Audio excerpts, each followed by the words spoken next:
In today's video, we will be showing you how to check out and generate your tax invoice for payment. So firstly, you will sign into your account. Once you have successfully signed into your account, it will indicate in the card the amount of items that you've won. You can click on it. It will automatically take you to the lots won section under your profile. It will display the items that you've won on auction.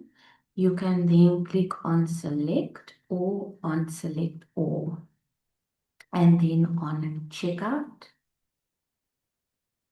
The page will redirect and it will prompt you to pay with wire transfer. Click on pay with wire transfer,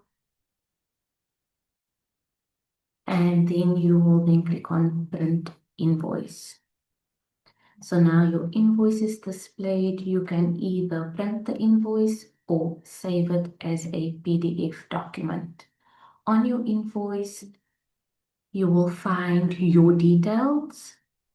If there was a company name, it will also appear in the section over here, including the VAT registration number, and it will give you the total amount that is due on your invoice.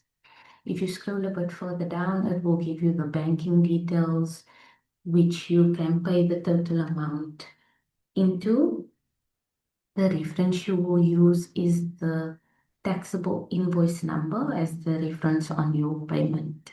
Thank you for watching.